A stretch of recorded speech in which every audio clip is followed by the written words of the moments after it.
50 years ago, one of the greatest television shows in history came onto our screens. Created by the BBC, it has lasted for so long and still got an incredible fan base. This month it celebrates its 50th anniversary.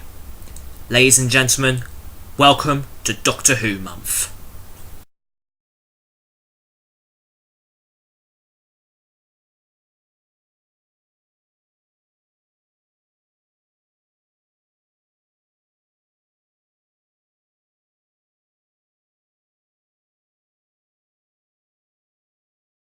And we start off our look into one of the greatest television shows of all time with the film. That's right, 7 years after original cancellation in 1989, in 1996, America tried to resurrect Doctor Who with their own version, simply called Doctor Who The TV Movie. Aired both in America and Britain, it proved more popular in Britain than America, and the idea of an Americanised Doctor Who was scrapped. It still remained off air for 9 years before Russell T Davies brought it back. As essentially the gap between cancellation and resurrection. As I say, the TV movie with Paul McGann as the 8th Doctor is still nothing short of terrific. But Paul McGann isn't the only Doctor featured in this film. Since everyone knows the regeneration, I'll keep this simple.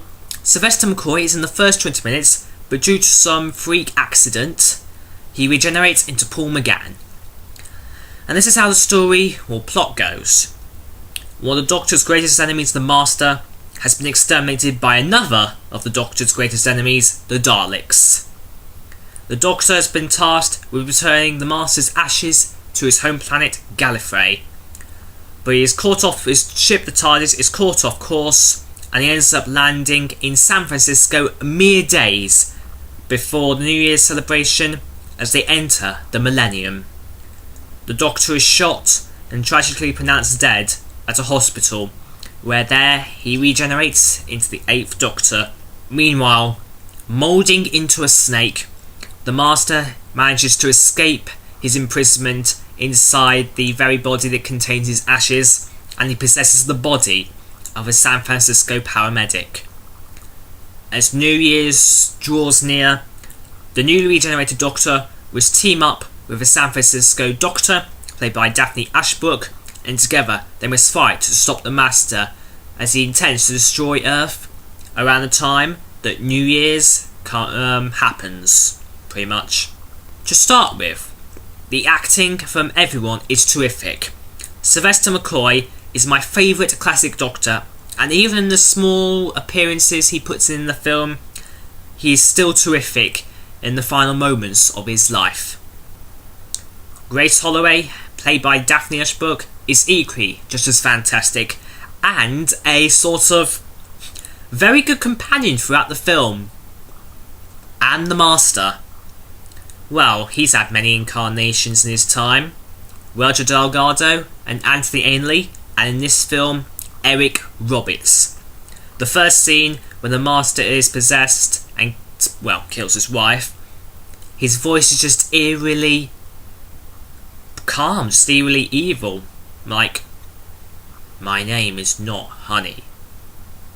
That's just a line he says to his wife shortly before killing her. If I had to say my favourite part of the film, it would have to be a sort of high-speed chase. It's between the Master and his San Francisco assailant in an ambulance, and Doctor and Grace on a motorcycle as they race to get to a certain point where there is an atomic clock, which the Doctor thinks the Master is intending to use to help in his destruction of Earth. I mean, it's just fantastic. The music is brilliant, the action is intense, even if the characters never interact. Just a whole speed chase towards the location of the atomic clock. As I say, it's action-packed. You see the Doctor going between 2 fuel tankers, going off-road, taking shortcuts on a railway line, and so on and so forth. And to be perfectly frank and honest, this film has the best Doctor Who theme ever. We all know the different themes that the Doctors have been through, but personally, this film gets it spot on. Just bloody spot on. It's action-packed, it's intense, it's funny, it's light-hearted. It's just everything you can think of, really. And so, our first look into Doctor Who month is finished. I really recommend you watch the TV film.